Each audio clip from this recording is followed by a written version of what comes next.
I know, we're still working. Holy crap, there's also food out there. Oh, yeah. Oh, I need that. Just wait. Is it going? Oh, there I am. Awesome. All right. Hey guys, back again, here to answer some more of your questions. So yeah, send them my way. Hey, MCS0083, how's it going? Ooh, the old ninjas versus pirates debate. I don't know, that's a tough one. Yeah, I used to be a ninjas guy, but then nowadays I'm more of a pirates guy. Yeah. Alright. So, let me check the Reddit thread for some more questions. And as always, feel free to type them up in the Twitch chat. Absurd, hilarious questions are always appreciated. Did you taste some of the frozen food? No, I did not. I did not. But, fortunately, I've got fries, so that works too. Yeah, so the dress is definitely white and gold. Some people say blue and black, I just don't see it. So, sorry. Ooh, good question. Are we alone in the universe? That's a great question. Personally, I don't know, obviously, but the thing you have to think about, when you think about things like galaxies and things on a large scale, your intuition is to scale your perception of space without scaling your perception of time. And this is a mistake because, of course, space and time scale together because the speed of light's constant. That sort of implies a certain aspect ratio to reality. And this is why if you think about small things like atoms, they seem to go really, really fast or rapidly or quickly periodically. And galaxies seem to be very still and never really do anything. But if you scale space and time together, galaxies sort of dance in the sky and atoms slow down enough to be studied. So the world becomes a much more accessible place. But from that perspective, if you imagine galaxies, they're sort of these rapidly swirling things, and little solar systems with civilizations would be coming and going in the blink of an eye. Just sort of, I don't know. It's weird to think about because the time scale, I think, is what's prohibitive when it comes to ever meeting another civilization. But hopefully they're out there. All right. Let's see. What is the most interesting discovery in recent history? That's a good question. I don't know. I'm gonna think about that one. I'll get back to you. What other questions do we have? Okay, so another question is, you mentioned earlier about the change of pressure in the tube. What is the pressure change? So the tube itself is going to be at a near vacuum. And inside the tube, it's probably going to be pressurized to, I think it's no more than 1 atmosphere. I think it might actually be a little bit less than an atmosphere. I'll have to check on that, or if someone wants to correct me in the comments, that would be great. But the temperature change is going to be no more than 1 atmosphere to 0 atmospheres, or very close to 0. The problem with that is you still wouldn't want to depressurize because humans cannot survive at 0 atmospheres.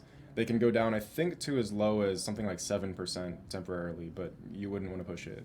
I know someone accidentally did that back in the Apollo testing things. Let's see.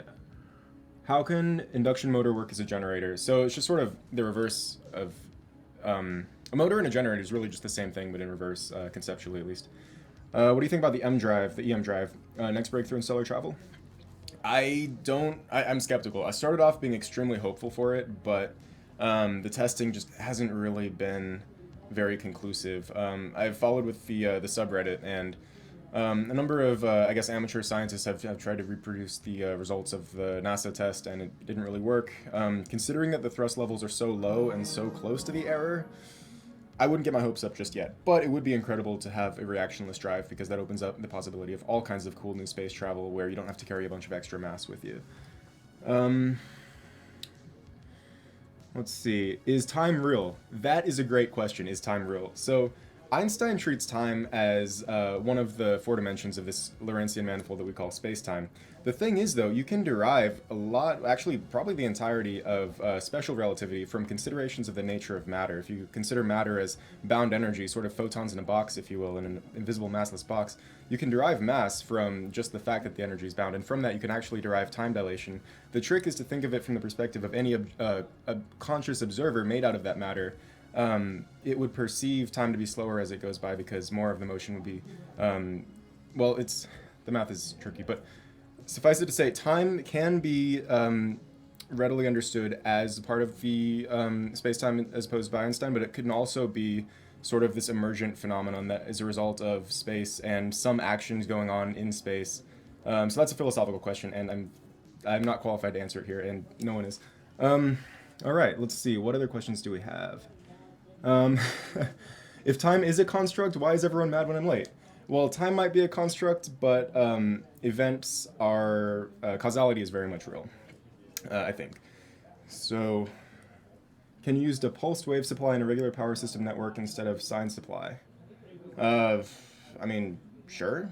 Okay. Maybe, I don't know. Okay, someone asked again if I've seen Rick and Morty. So the answer is yeah, I have seen Rick and Morty. It's a great show. It's highly recommend. Yeah. All right, let me check the Reddit thread again. Type up some more questions in the Twitch chat.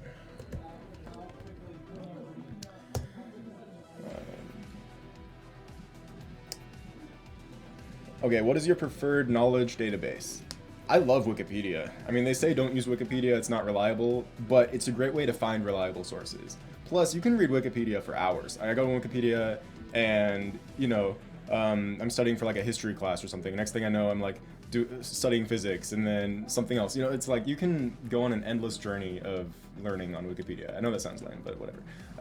And also, it has the primary sources right there, so you can always click on them. So it's a lot of fun. Also, one thing that I do is I go to Simple Wikipedia, simple.wikipedia.org, and it explains everything in simple terms. Makes it a lot easier to learn. There's no shame in it. It's that's what I do. So, let's see. If you shrink down to the size of an atom, will reality dissolve around you? Maybe? I don't know. Great question. I think if I shrink down to the size of an atom, I don't know if I would still be me, because at that scale, the elementary particles making me up might be smaller than a Planck length, but I don't know if that would happen off the top of my head. Okay, let's see. Coffee or tea, bagels or toast, Edison or Tesla, John or Paul? Let's see. Okay, I'm gonna go with coffee, bagels, Tesla, and gonna have to go with Paul. Yeah. Okay. Cool. Would a probability generator invent itself? Probably not. Maybe. I don't know. Let's find out. All right, gonna check the Reddit thread again. We haven't been getting too many new comments on the Reddit thread, but that's okay. Twitch chat works too. Someone asked about the batteries that we're going to use on the pod. I don't know off the top of my head, but perhaps someone here from our engineering team can type out an answer to that in the Twitch chat. Let's see, Rolling Stones or the Beatles? Personally, I like Rolling Stones better, but I appreciate what the Beatles did for music. So, if you could have dinner with any 3 historical figures of your choice, who would they be? That's a good question. Probably Jesus, because I could just show up with like some water and like a loaf of bread and he would just make a whole feast, so that'd be really easy to plan. As for the other 2, I don't know, maybe like a president or something. What project would you like to work on after Hyperloop is created? There's a number of things that I'm like interested in, but that are beyond the scope of what I feel like I could contribute to at the moment.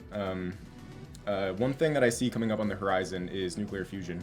I don't know how and I don't know when, but they're getting close. It just seems like one of these days they'll make it happen. I know Lockheed Martin's getting a little ambitious, and they say that they can have a reactor the size of the truck ready in like 5 or 10 years, but that's not true. They're just looking for funding, so at least I think. Hopefully they'll prove me wrong. If rLoop is a think tank, will it move on to other topics? Yeah, we hope to. After the Hyperloop competition is done, we have all these people together. I mean, we already have a solid team. We know we can work together. We know we can come up with an award-winning Hyperloop pod design. So we're absolutely, at least many of us, are planning on taking on another project after the Hyperloop competition is over. Now, what exactly that project's going to be, we haven't really decided yet. There have been a few thoughts thrown around, but nothing really too concrete. Right now, we're focused on winning the Hyperloop pod competition. Yeah, nuclear fusion, it'll never catch on. Yeah. So what kind of manufacturing tolerances are required for the pod and tube? I'm not sure off the top of my head. So maybe one of our engineers, Amir, I see, Amir, that you're here. Maybe you can answer that for us. What do you think about strong AI research? Oh, I think it's amazing. I think what Google did recently with their DeepMind or AlphaGo program is crazy. And what's amazing about it is that they don't program it; they just teach it how to learn, and then it looks at these massive data sets and it learns how to do things that once they thought that computers couldn't do, that only humans could do these kinds of things, like play Go, for instance. So, and that came much quicker than anyone thought. I mean, people thought that was going to be like 10 years away, and then it happened this year, a few months ago. So I am very excited to see where AI goes in the next few years. I think that people underestimate its potential. I think that within 5 years we're going to be blown away by what we have. I don't expect like full human sentience anytime soon, though. But who knows? The singularity might be closer than we think. Let's see. Do you think humans will crack the secret to immortality and reverse aging in our lifetime? No, I don't think so. The human body is too complex, and entropy is too powerful a force in this universe. Hopefully, though. If P versus NP problem isn't solved, does that mean we won't have true super AI? I doubt it. I mean, right now we don't know if the P versus NP problem is solved, and yet here we are, and it's very unlikely that human beings are the physical limit of intelligence in the universe. If intelligence is in fact a spectrum, in other words, not binary, not on or off, but rather sort of a spectrum, like maybe you have a rock on one side and like a snail and like a mouse or like a dog and then a human, then there's no reason to assume that humans are at the top. I mean, that's sort of anthropogenic bias, I guess. In other words, like the truth of the P versus NP conjecture doesn't really, in my opinion, have an effect on the potential upper bound of intelligence. So who knows? We'll see. Do you think the space elevator is science fiction or plausible at this point? It is pure science fiction. I've looked into it, and it just doesn't work. So what people do is they imagine, okay, so you can have a mass floating at a geostationary orbit, so that as the Earth goes around, the mass goes around, and then the tension in the cable gives you like a space elevator. But if you look at the requirements, the tensile strength you need to do that, it's just not possible. Now, some people will look at a carbon nanotube and say, oh, well, this has the tensile strength needed to do it. You could theoretically do it.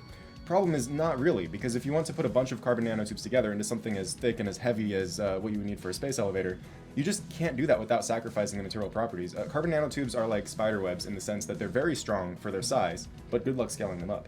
Now there are other space elevator designs as well, like having a sort of a rotating thing on a string, and it's like it stays up with centrifugal motion or something. But again, and there are some people who will argue that that's more feasible. I just don't see it happening, but I could be wrong. We'll see. All right. What is the #1 book you recommend to others? That's a good question. I'll have to think about that. Yeah, I'll have to think about that one. Let's see. How will we be able to watch tests? Won't they be inside tubes? What will we be able to see? So, yeah, as far as I'm aware, the test tube itself will be opaque, so we will not be able to see inside. But we will have data. There will be instruments on board the pod that will give us data, and we might be able to see something going on at the front and the end. I'm not too sure yet. The track actually hasn't been built yet, so how exactly that's going to work out is still unknown at this point. Okay, what mega-scale engineering projects do you see being able to happen? Within our lifetimes, I think that solar is going to go huge. And it's mega-scale, but it's sort of decentralized. And that I think once solar hits that critical price point where it's totally economical without subsidies, which is getting very close to, then suddenly everyone adopts it. You get massive wide-scale production, and you'll have a very distributed sort of solar grid. I think that could happen within our lifetimes. Yeah, hopefully it'll work out. Let's see. Someone says, wouldn't a quantum computer exist invisibly by being conceptualized? Not sure exactly what that question means, but according to the Zero World's interpretation of quantum mechanics, none of this is real, and it's all just like information. I don't know. Look up the Zero World hypothesis. It's a trip. Let's see. Do you think time travel is achievable? Only fast forwarding, and for that you need a ton of energy. Reverse time traveling backwards, I don't think is achievable. There's something going on with the arrow of time that we don't know about, and it seems to be pretty prohibitive in the backwards direction.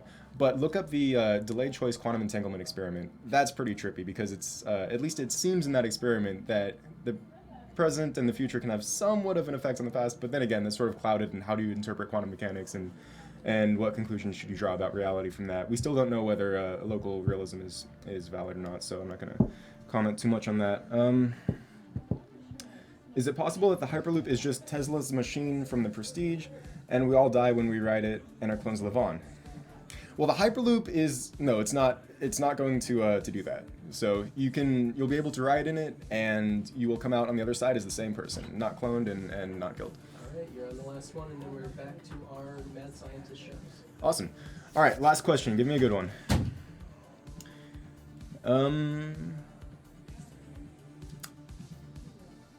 Oh yeah. So, are we actually holograms in the event horizon of a black hole? Depends on if the information density of the universe truly is proportional to the area or the volume. Which for that, you have to answer the question of why is space three-dimensional in the first place, and nobody really knows, although there was an interesting study recently out on that. Anyways, we have to go back to the other guys, the mad scientist chefs. So thank you for your questions. I had a lot of fun answering them, and I'll see you later.